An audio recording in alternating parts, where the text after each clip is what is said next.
కూడా న్యాయవాదుల సమక్షంలో జరుగుతూ వచ్చింది. ప్రతి ఈవెంట్ను కూడా న్యాయవాదులు మెయింటైన్ చేస్తూ కరెక్ట్గా మెయింటైన్ చేస్తూ వచ్చారు.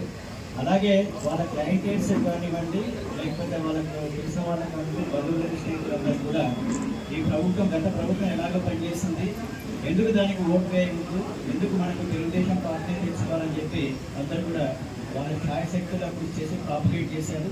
తద్వారా ఈరోజు రాష్ట్ర వ్యాప్తంగా అమూల్యమైన విజయం. నంద్యాలపట్నంలో కూడా అత్యధికమైన మెజార్టీతో దగ్గర ఒక 25,000-30,000 మెజార్టీ, వాళ్ళ మెజార్టీ కాదని మనం ఒక 12,000 మెజార్టీ, అంటే 42,000 ఓట్లు దగ్గర అత్యధికంగా సాధించిన సందర్భం. ఈ ఘన విజయాన్ని మనమందరం కూడా జరుపుకోవడం జరుగుతుంది. న్యాయవాదులందరూ కూడా ఈ విజయాన్ని కృషి చేసిన న్యాయవాదులందరికీ కూడా ధన్యవాదాలు చెప్పుకుంటూ, భవిష్యత్తులో కూడా మనమందరం ఇలాగే పనిచేస్తూ ఒక మంచి పార్టీని రాష్ట్రానికి అందరూ చూసుకుంటూ రాష్ట్ర అభివృద్ధికి కూడా మనందరము కోరుకుంటూ న్యాయవాదులందరికీ కూడా ధన్యవాదాలు చెప్పుకుంటూ సార్ చెందిన అందరు న్యాయవాదులు ఈరోజు ఈ సమావేశానికి వచ్చి సాగు విధంగా సత్కరించినందుకు నంద్యాల న్యాయవాదులందరికీ కృతజ్ఞతలు తెలియజేస్తున్నాను. అంతేకాకుండా ఇంతకుముందు మనం ఒకసారి ఇదే విషయం అవసరం ఉంది అక్కడ 10 మంది దగ్గర కూడి చెప్పాలి, వాళ్ళ క్లయింట్స్కు, వాళ్ళ బంధువులకు, అదేవిధంగా వాళ్ళ సన్నిహితులకు, ప్రతి ఒక్క కాన్స్టిట్యున్సీకి ఒక లీడర్ని ఏర్పాటు చేసి, ఒక న్యాయవాదిని ఏర్పాటు చేసి, ఆ న్యాయవాది కింద కమిటీలు పెట్టి మాకందరికీ మమ్మల్ని పిలిపించి అక్కడ ట్రైనింగ్ ఇచ్చి అక్కడి నుంచి తెలుగుదేశం పార్టీ కార్యకర్తలకు మనోధైర్యాన్ని కలగజేసి అతను ఈ న్యాయవాద వ్యవస్థ అనేది ఒక పార్టీకి ఒక వెన్నెముకలాగా ఏర్పాటు చేశారు. దానికి చంద్రబాబు నాయుడు గారు కూడా మేము కృతజ్ఞతలు తెలియజేస్తున్నాము. వారి విజయాన్ని వెనుక మేము ఉన్నామనేది మాకు గర్వకారణం. వారు మాకు ఇచ్చిన పనిని మేము సమగ్రంగా నిర్వహిస్తున్నామని చెప్పి మేము కృషి చేస్తున్నాము, మేము తెలియజేసుకుంటున్నాము. అందరికీ తెలియజేసుకుంటూ మనము గత 5 సంవత్సరాల్లో ఏ విధంగా కష్టపడ్డాము, మరి గవర్నమెంట్ రాకుండా మనకి ఏ విధంగా నష్టం జరుగుతుందనే విషయాన్ని ప్రజల్లోకి న్యాయవాదులుగా మాకు చేతనైనంత వరకు తీసుకెళ్ళి వాళ్ళలో మార్పులు తెచ్చి, తర్వాత ముఖ్యంగా ల్యాండ్ టైటిలింగ్ యాక్ట్ అనేది ప్రతి ఒక్కరికి ఏ విధంగా ఇబ్బంది కలిగిస్తుంది అనే విషయాన్ని అడ్వకేట్గా మేము జనాల్లోకి తీసుకెళ్ళగలిగినాము. ఆ విధంగానే ఈ విజయంలో అడ్వకేట్స్గా మా కృషి మేము నిర్వర్తించాము. అనుకున్న విధంగా సార్ని ఎమ్మెల్యేగా గెలిపించుకోగలిగినాము. ఈ విజయానికి అడ్వకేట్స్ పాత్ర కూడా ఉంది అనేది మేము నిరూపించాము. ఈ అవకాశం ఇచ్చినందుకు మేము సార్కి ధన్యవాదాలు తెలియజేస్తున్నాము. జరిగిన ఎలక్షన్లో ప్రతి ఒక్కళ్ళు ఇంకా చెప్పుకోవాలంటే మన అడ్వకేట్స్ ఇప్పటికీ కాదు, లాస్ట్ 5 years నుంచి మన కార్యకర్తల మీద ఎప్పుడు ఇబ్బంది వచ్చినా ఫస్ట్ ముందుకు వచ్చి మా కార్యకర్తని ధైర్యం ఇప్పించి పేరు ఇప్పించిన వాళ్ళే మన అడ్వకేట్స్, తెలుగుదేశం అడ్వకేట్. దాంట్లో వీళ్ళకి ప్రత్యేక ధన్యవాదాలు తెలియజేసుకుంటూ ఇంకా ముందు కూడా మనం ఇట్లనే అందరం కలిసి ఏమన్నా కార్యకర్తలు కానీ ఏమన్నా సమస్యలు ఉన్నా కానీ మీరు ముందుకు తీసుకొని మనకు చెప్పాలని కోరుకుంటూ తెలుసుకుంటున్నాం. అందరికీ పేరు పేరున ప్రతి కార్యకర్తకి, తెలుగుదేశం పార్టీ ప్రతి లీడర్కి అందరికీ ధన్యవాదాలు తెలియజేస్తున్నాం. జై హింద్, జై తెలుగుదేశం.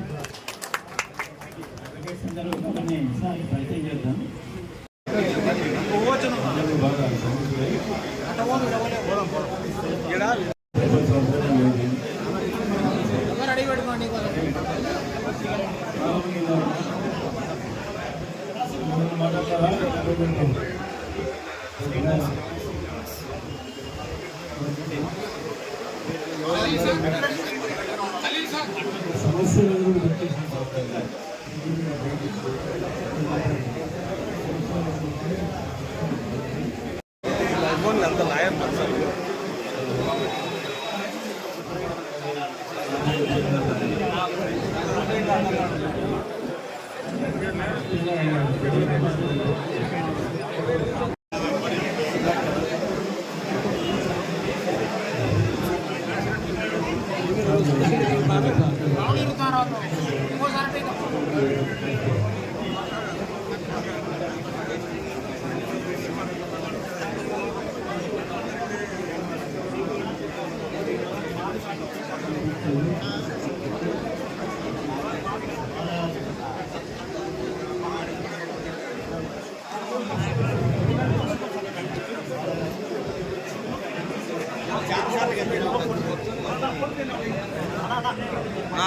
ఎవరైనా కలవాల్సిన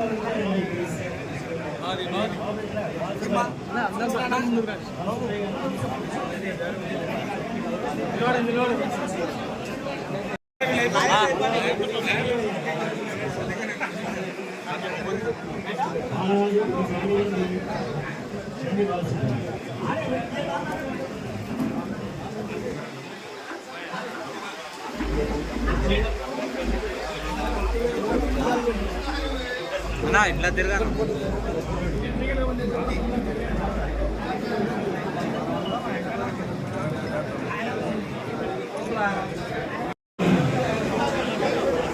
ఓకేలా తెలుగుదేశం పార్టీ మేనిఫెస్టోలో చెప్పిన విధంగా జూనియర్ న్యాయవాదులందరూ కూడా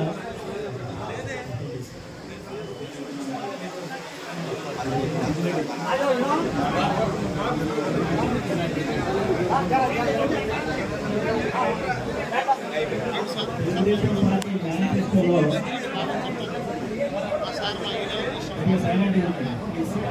తెలుగుదేశం పార్టీ మేనిఫెస్టోలో చెప్పిన విధంగా జూనియర్ న్యాయవాదులందరూ కూడా వాళ్ళ న్యాయ అక్రమంగా అందరికీ అందించి చేయవలసిన ఆవశ్యకత కూడా ఉంది. దాన్ని కూడా బాధ్యత తీసుకోవాలి.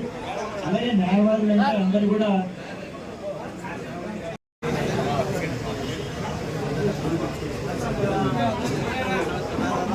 అదేవిధంగా మనం తెలుగుదేశం పార్టీ మేనిఫెస్టోలో రైతులకు వ్యవసాయదారులకు భూములకు సంబంధించి ల్యాండ్ టైటిల్ యాక్ట్ పూర్తిగా రద్దుపరుస్తామని చంద్రబాబు నాయుడు గారు మనకు చెప్పడం జరిగింది. దాన్ని వెంటనే యుద్ధ ప్రాతిక మీదుగా రద్దుపరిస్తే